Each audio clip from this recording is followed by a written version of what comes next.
জুলাই আন্দোলনের দ্বিতীয় বর্ষপূর্তি ঘিরে জুলাই পদযাত্রা ও সমাবেশ করছে জাতীয় নাগরিক পার্টি। এ নিয়ে আরও জানাতে নাটোর থেকে যুক্ত হচ্ছেন আমাদের সহকর্মী তারিকুল হাসান ও নোয়াখালী থেকে যুক্ত হচ্ছেন গোলাম কিবরিয়া রাহাত। শুরুতেই যাব হচ্ছে নোয়াখালীতে। আমাদেরকে জানাবেন যে আসলে এখানে কি কি ধরনের এই যে জুলাই যে পদযাত্রা এবং পদযাত্রাকে ঘিরে আসলে সারাদিন ব্যাপী কি কি কর্মসূচি আসলে হচ্ছে, আমাদেরকে একটু বিস্তারিত জানান।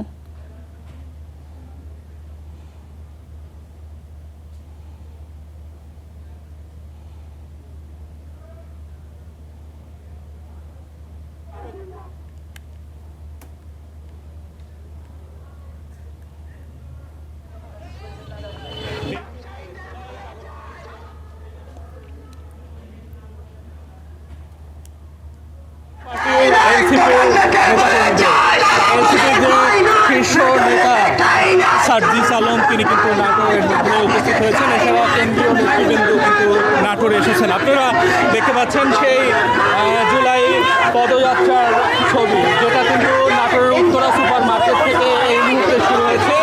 তৈরি আবহাওয়ার কারণে এই পদযাত্রা কিছুটা বিলম্বিত হয়েছে। যে পদযাত্রাটি শুরু হওয়ার কথা ছিল বেলা ৩টায়, এর আগে তারা পাবনায় পদযাত্রা করেছেন, তারপর থেকে কিন্তু নাটোরে এসেছেন। এই যে পদযাত্রাটি শুরু হয়েছে সেই পদযাত্রা কিন্তু এই শহরের প্রধান সড়ক ধরে চলে যাবে মাদ্রাসা মোড়ে। সেখানে কিন্তু একটি সমাবেশে মিলিত হবে। সেখানে কিন্তু যারা কেন্দ্রীয় নেতৃবৃন্দ তারা কিন্তু বক্তব্য রাখবেন। আমরা কেন্দ্রীয় নেতাদের সাথে কথা বলেছি, তাদের এই পদযাত্রার লক্ষ্য উদ্দেশ্য তারা কিন্তু জানিয়েছেন। তারা বলেছেন যে দেশ বৈষম্য মুক্ত করতে, সন্ত্রাস চাঁদাবাজ মুক্ত করতে এবং গণতান্ত্রিক একটি বাংলাদেশ গড়তে তাদের এই পদযাত্রা। এছাড়া তারা কিন্তু বলেছেন যে কর্মসংস্থান বৃদ্ধি, সীমান্তে নিরাপত্তা জোরদার, এসব কিন্তু তাদের এই পদযাত্রার লক্ষ্য উদ্দেশ্য, এরকম তথ্য জানিয়েছেন। আপনারা এখন দেখতে পাচ্ছেন সেই ছবি।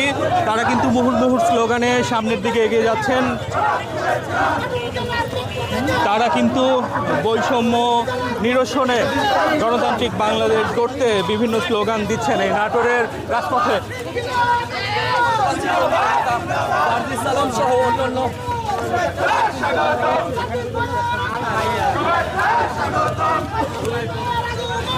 এবং কেন্দ্রীয় নেতারা এখানে।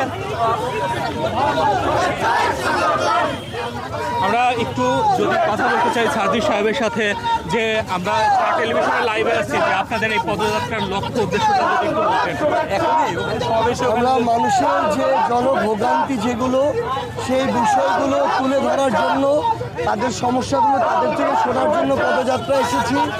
আমরা এবার জেলা থেকে উপজেলা পৌরসভা প্রত্যেকটি জায়গায় যাচ্ছি। আমরা মানুষের কথাগুলো শুনে সেগুলো পুরো দেশের সামনে তুলে ধরতে চাই। আমরা সীমান্তের সুরক্ষা চাই, যুবকদের জন্য কর্মসংস্থান চাই, গণভোটের বাস্তবায়ন চাই এবং এই ধরনের বিদ্যুৎ সমস্যা এবং দ্রব্যমূল্যের ঊর্ধ্বগতি বন্ধ চাই। আপনারা শুনছিলেন যে এনসিপির কেন্দ্রীয় নেতা কিন্তু জানাচ্ছিলেন তার মন্তব্য, যে তিনি কেমন বাংলাদেশ চান। তিনি বৈষম্যহীন, গণতান্ত্রিক এবং যে সব সমস্যা মুক্ত একটা দেশের কথা, তাদের প্রত্যাশার কথা বলছিলেন। মূলত জুলাই গণঅভ্যুত্থানের দ্বিতীয় বর্ষপূর্তি উপলক্ষে তাদের এই শোভাযাত্রা, যেটি কিন্তু সারা দেশের 64টি জেলায় 100টি উপজেলায় অনুষ্ঠিত হবে এবং এই পদযাত্রা এখান থেকে শেষ করে কিন্তু রাজশাহীতে যাবে।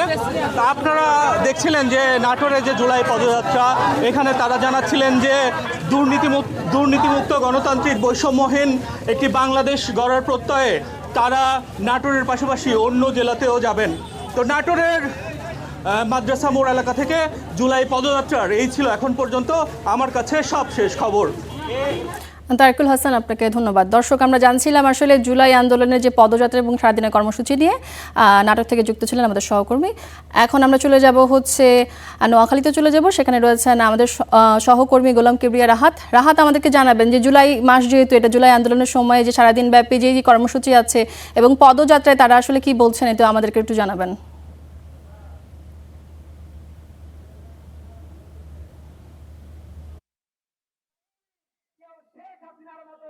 ফ্যাসিবাদ কায়েম করার দুঃসাহস দেখাবে না। কিন্তু আমরা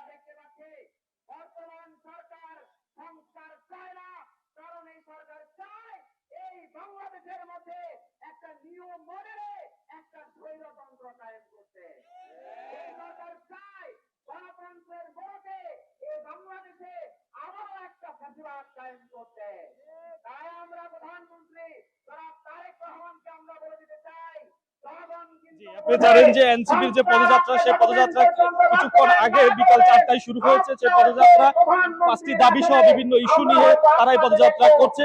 এর মধ্যে রয়েছে গণভোটের বাস্তবায়ন, বিদ্যুৎ সংকট নিরসন, দ্রব্যমূল্য নিয়ন্ত্রণ, কর্মসংস্থান এবং সীমান্ত সুরক্ষা সহ 5টি সুনির্দিষ্ট দাবিতে এই পদযাত্রা অনুষ্ঠিত হয়েছে। বিকাল 4টা মাইজদি শহরের মবিজ প্লাজা থেকে এই সূত্র শুরু হয়।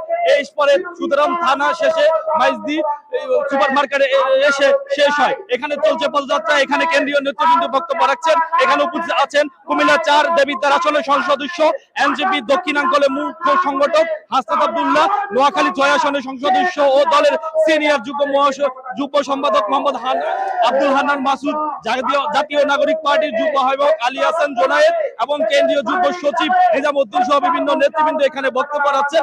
এবারে বিভিন্ন সাধারণ মানুষ এখানে উপস্থিত হয়েছেন এবং এনসিপির যে নেতৃবৃন্দ আছে তারা এখানে বক্তব্য রাখছেন। তারা এখান থেকে দেশের গুরুত্বপূর্ণ বক্তব্য রাখবেন। আমরা সেই খবরটি আপনাকে যাচ্ছিলাম।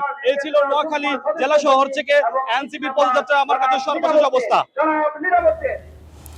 রাহাত, আপনাকে ধন্যবাদ।